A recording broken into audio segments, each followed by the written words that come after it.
Ini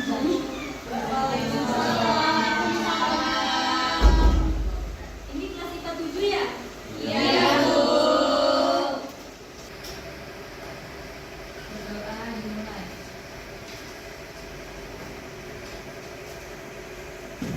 Doa selesai. Beri salam. Assalamualaikum warahmatullahi wabarakatuh. Waalaikumsalam warahmatullahi wabarakatuh. Suci Rizky Suci Pratiwi. Bu.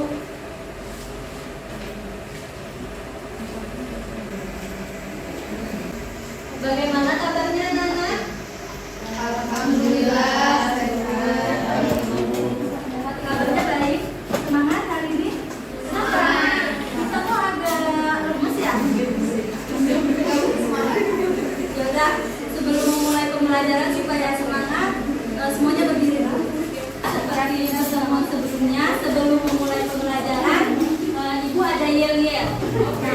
Jadi karena pembelajarannya hari ini masih tentang sistem reproduksi manusia, jadi yel-yelnya masih ingat tidak seperti kemarin? Masih. Baik. Kalau misalkan Ibu bilang biologi, kalian jawabnya hidup, tumbuh, berkembang. Bisa? Bisa. Satu kali lagi ya. Biologi, Hidup, tumbuh, berkembang. tangan. Apakah sekarang kalian sudah siap untuk belajar? Masih ingat kemarin kita belajar tentang apa? Pertemuan-pertemuan sebelumnya. Karena ini pertemuan yang terakhir. Tentang struktur Dan fungsi organ reproduksi. ya. Kemudian mekanismenya ya. Nah, seperti yang kita ketahui bahwa sistem reproduksi manusia itu memiliki banyak sekali fungsinya ya, yang berkaitan satu sama lainnya. Kemudian juga sistem reproduksi manusia itu memiliki struktur yang berbeda-beda yang bisa mendukung proses reproduksi tersebut agar berjalan dengan baik. Nah, karena kita ini sebagai manusia sudah dilengkapi alat reproduksi manusia yang lengkap, justru karena itu sangat penting maka kita harus menjaganya. Benar? Nah, namun pada faktanya masih banyak sekali manusia yang tidak dapat menjaga alat reproduksi tersebut, sehingga timbul yang namanya gangguan atau penyakit pada alat reproduksi. Nah, salah satunya seperti ini. Ada yang tahu ini penyakit apa? Ya, HIV. kalau penyakitnya namanya AIDS ya. Nah, AIDS itu disebabkan oleh virus yang namanya HIV. Jadi penyakitnya AIDS. Kalau ditanya penyakitnya apa, bukan HIV, tapi penyakitnya AIDS. Nah, yang disebabkan oleh HIV. Paham ya? Nah, mengapa sampai saat ini belum ditemukan obatnya? HIV atau AIDS ini? Karena HIV atau AIDS ini menyerang sistem imun tubuh manusia, Bu. Ya, benar. Kalau berdasarkan gambar setelah kalian analisis, ini udah kan HIV ada stadium 1 sampai 4. Kira-kira ini udah stadium berapa? Akhir ya. Berarti udah sangat kronis ya, udah sangat berbahaya dan mematikan. Nah, terlihat dari ciri-ciri fisiknya aja nih. Terlihat yang secara fisik kalian lihat kenapa nih ciri-cirinya dari stadium 4 ini? Kurus, Ya, benar. Dari bentuk fisiknya saja sudah terlihat bahwa sudah kurus ya, terus sudah berbaring di kasur terus. Nah, kemudian benar tadi kata Risma ya, bahwa belum ditemukan obatnya karena ini menyerang sistem kekebalan tubuh. Kalau sistem kekebalan tubuh itu disebut apa? Antibodi ya. Antibodi kita yang ada di tubuh ini diserang. Kenapa belum ditemukan obatnya? Karena obat yang diserang itu tidak bisa berguna karena antibodinya udah rusak. Maksud ini paham? Nah, ada sebenarnya penelitian yang sudah mencari obatnya, tetapi nama obatnya itu ARV, antiretinol Nah, tapi ini obatnya tidak bisa menyembuhkan total gitu, tapi hanya bisa untuk memperpanjang harapan hidup atau apa namanya, memperlambat perkembangan si virus HIV tadi. Paham ya sampai sini? Ada yang ingin ditanyakan lagi?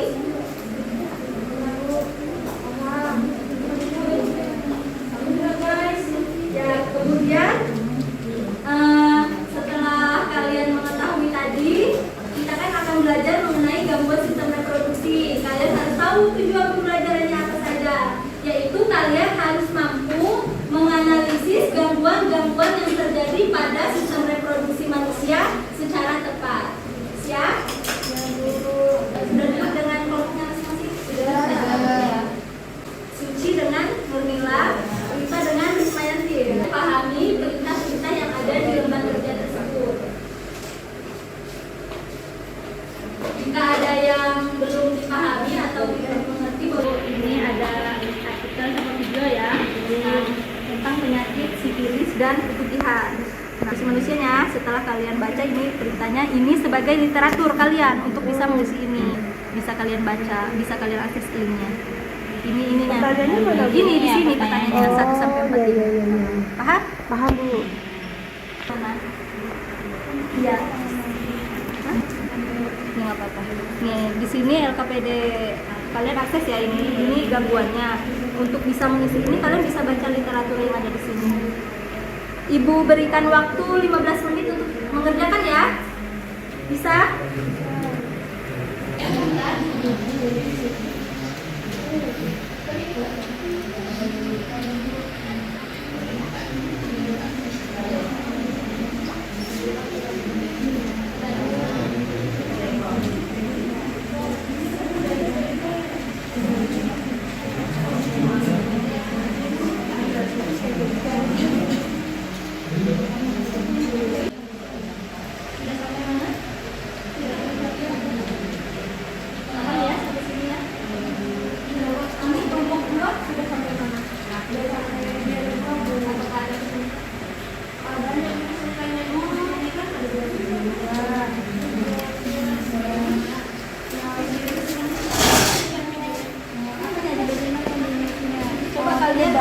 Videonya itu nggak terlalu ini ya. Oh, coba scan dulu baru ini ya videonya apa, terus nanti untuk tambahan referensinya ada di bawahnya tentang sifilis. Ya, sifilis itu kan raja singa, kan penyakit raja singa. Mana bilang? Penyebabnya itu bakteri apa? Treponema kan? Dia tampil itu ya? Iya. Penyebabnya itu ya itu bakteri itu.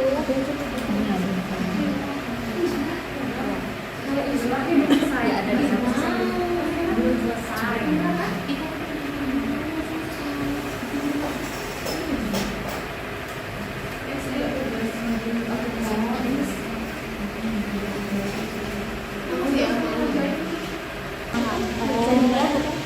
Timbul bakteri itu.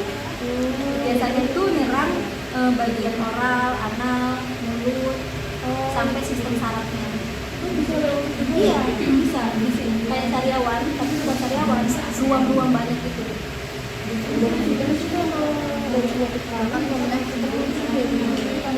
Iya, bisa menyerang ke bagian anggota tubuh lainnya. Bisa gambarnya bisa itu banyak banget. Kamu ngapain gitu tuh? Ya. Gimana? Udah selesai semua? Untuk kelompok 1 mana? Kelompok 1 maju ya untuk presentasi. Iya. Ayo, Isma dan Nia. Assalamualaikum warahmatullahi Semuanya tolong didengarkan ya. Waalaikumsalam. Kami dari kelompok 1 akan presentasikan hasil diskusi kami, yaitu dalam LKPD terdapat artikel ya mengenai HIV dan AIDS, mengenai AIDS atau HIV. Nah, di sini ada pertanyaannya, analisis penyakit yang ada di kedua kasus tersebut. Yang pertama ada penyakit HIV atau AIDS. Kemudian tuliskan penyebab atau faktor terjadinya penyakit tersebut. Jadi HIV itu penyebabnya adalah sering bergonta bagi pasangan. Yang kedua, menggunakan jarum suntik, narkoba secara bersamaan dan transfusi darah. Faktor resiko dari HIV atau AIDS ini adalah melakukan hubungan dan menerima suntikan transfusi darah Dari penyakit kanker cervix ini disebabkan oleh penyakit menular seksual yang diakibatkan oleh gonta-ganti pasangan, sama kayak HIV tadi, sering bergonta-ganti pasangan. Nah, untuk dampak dari kanker cervix ini merupakan kanker leher rahim yang atau uterus yang terjadi itu pada pintu masuk ke arah rahim. Kanker ini menempel pada puncak vagina sehingga jaringan di sekitarnya tidak dapat melaksanakan fungsinya. Nah, untuk obatnya atau pencegahan dari kanker cervix ini yang pertama, gaya hidup yang sehat, tidak bergonta-ganti pasangan, menjaga kebersihan area genital. Nah, terus yang selanjutnya yaitu vaksin HPV, yang selanjutnya itu deteksi dini melalui pap smear atau IPA rutin. Mungkin dari kawan-kawan apabila ada yang bertanya atau menanggapi, silakan. Tadi kan penyakit AIDS ya, saya mau menanyakan penyakit AIDS itu menyerang tubuh bagian apa ya Bu? Tadi yang ditanyain tentang HIV itu apa saja yang diserang ke hidupnya. Nah, virus HIV ini yang diserang itu sel darah putihnya atau limfosit yang menyebabkan turunnya kekebalan tubuh. Ya, pas kita ketahui kan sel darah putih itu kan antibodi pertama ya. Jika kita terkena pisau atau apa, pasti darah putih dulu yang keluar. Nah, itu darah putihnya sudah terkena, jadi dia sudah tidak ada antibodi untuk menangkap dari virus itu. Jadi banyak ya. Dia cara melihat virus itu gimana ya? Beda cara diagnosisnya kalau Yang untuk cara mendiagnosisnya itu apabila menyadari perilaku kita yang berisiko atau yang bergonta-ganti pasangan itu, maka kita harus menghindarinya. Terus segera periksa ke dokter untuk mendapatkan penanganan. Nah, selanjutnya penanganan awal dari HIV ini dengan cara pemeriksaannya ke laboratorium. Ya, tadi screening HIV itu tadi. Ya benar sekali ya jawaban dari kita dan Risma. Kalau misalkan HIV itu yang diserang itu sistem kekebalan tubuhnya atau sel darah putih atau disebut juga namanya limfosit. Nah kemudian seperti yang sudah dijelaskan di awal tadi, belum ditemukan obatnya yaitu karena antibodinya sudah rusak. Jadi obat apapun yang dikonsumsi itu tidak bakal bermanfaat atau tidak berguna. Kemudian untuk cara mendiagnosisnya itu benar tadi yang dikatakan Risma, jika kita sudah memiliki ciri-ciri mengidap itu langsung pergi ke dokter. Nah itu bisa dites dari urinnya, cek di lab, dari antibodinya, antigennya itu. Ya terima kasih untuk kelompok 1, berikut kami untuk kelompok 1. Baik, terima kasih untuk teman-teman. Kelompok selanjutnya tadi kalian tentang apa? Adakah bakterinya yang terlibat dalam penyakit ya? Bakterinya apa nih? Kemudian faktor-faktornya yang mempengaruhi tersebut apa? Gonta-ganti pasangan dulu, kita nggak boleh gonta-ganti pasangan dulu. Kemudian menjaga kebersihan area sistem reproduksi. kemudian setelah kita tahu penyebabnya, faktornya itu tuh ya, terus cara kita upaya solusi pencegahannya seperti apa supaya kita tidak terkena penyakit virus tersebut? Jangan gonta-ganti pasangan ya, tetap hanya satu pasangannya. Kemudian ya kalau sudah terkena mungkin bisa dengan pengobatan. Oh iya benar. Mungkin kelompok lain ada yang ingin ditanyakan. Menggunakan antibiotik bisa dulu. Nah, sifilis itu penyakit nama lainnya apa? Penyakit lainnya yang sering kalian dengar? Raja singa. Kalau salah raja singa ya Bu, Kenapa raja singa? karena dia tuh berkembangnya cepat Bu. Ganas ya. Iya. Penyakit ganas. Jadi diibaratkan mirip seperti singa tersebut. Nah, kemudian namanya orang yang suka gonta-ganti pasangan itu termasuk ganas tidak? Karena dia satu pasangan. Karena tidak bisa setia dengan satu pasangan tersebut, makanya dinamai raja singa gitu ya. Sebenarnya filosofinya tidak ada yang ini ya, maksudnya belum diketahui pastinya. Kemudian untuk putih ya, itu biasanya terjadi oleh siapa? Perempuan. Itu apa penyebabnya? tadi kurang menjaga kebersihan, Pola makan juga, faktor Bu. ya. Ya, biasanya ada bedanya tidak? Kalian bisa tidak menandakan bahwa keputihan itu tidak normal atau normal itu kayak gimana? Dari warna, Bu. Bau. Nah, warnanya kental ya? Iya. Kalau misalkan cair itu normal? Tergantung, Bu. Ya, Kalau mungkin cair itu banget dan warnanya beda. mungkin itu juga cairan kesuburan ya, tapi tidak masalah ya. Kalau misalkan hamil kalian keluar keputihan tidak usah takut. Nah, karena itu normal. Selagi itu tidak mengeluarkan bau, warnanya juga tidak hijau, tidak kuning gitu ya, tidak kental teksturnya. Nah, udah. Mungkin ada yang ingin ditanyakan lagi? Cukup, Ibu. Cukup? Nah, jadi kalian jangan lupa cek di grupnya, udah Ibu share. Itu ada asesmen penilaian teman kalian. Kalian nilai teman kalian bagaimana? Kemudian nilai juga diri kalian bagaimana? Bisa paham? Sekarang Ibu minta salah satu dari kalian untuk merefleksikan pertemuan kita pada hari ini. Bagaimana perasaan kalian setelah pembelajaran ini? Kemudian hal baik apa yang dapat kalian ambil hikmahnya? Ayo Rita, sekian ini. Baik, jadi dari pembelajaran hari ini yang dapat diambil ya, bahwasanya kita bisa lebih mengetahui bagaimana cara-cara pencegahan dari gangguan reproduksi. Kemudian perasaan kami senang ya, karena kami mendapatkan pembelajaran baru, kemudian sehingga kita bisa mengaplikasikannya di kehidupan sehari-hari. Kemudian dari Isma, mungkin dari Suci.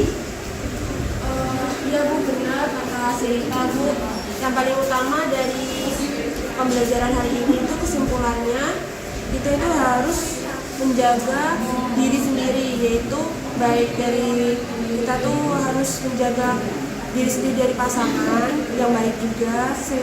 Terus kita juga harus mengetahui kalau misalnya kita tuh ada gejala-gejala penyakit, terutama ya dari penyakit yang kita tahu kan penyakit gejala ini ya, penyakit penularan seksual ya, sama juga ada yang keputihan walaupun dia nggak penularan seksual, kita juga kita harus tahu gitu loh, sebagai perempuan kita harus care gitu, kita harus cepat-cepat ke dokter buat periksa.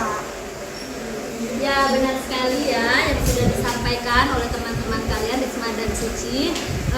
Terima kasih kalian sudah merasa senang dalam mengikuti pembelajaran kita hari ini dan bisa menerima hal baik ya, hikmah dari pembelajaran sistem reproduksi ini. Harapannya kalian bisa menjaga ya semua alat reproduksi yang ada di tubuh kita.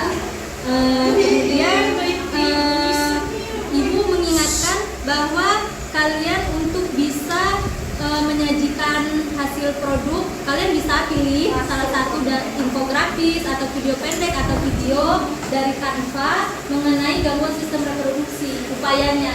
Ini sebagai edukasi juga ke masyarakat gitu ya. Paham ya sampai sini? Jadi pembelajaran kita mengenai sistem reproduksi hari ini sudah selesai ya, karena ini pertemuan terakhir. Untuk pertemuan selanjutnya mungkin kita akan mengadakan penilaian harian. Dan juga masuk ke bab baru, yaitu sistem imunitas tubuh. Nah, terima kasih, itu saja yang dapat Ibu sampaikan, semoga bermanfaat. Ibu ucapkan wassalamualaikum warahmatullahi wabarakatuh. Waalaikumsalam warahmatullahi wabarakatuh. Terima kasih, Bu. Ya, sama-sama.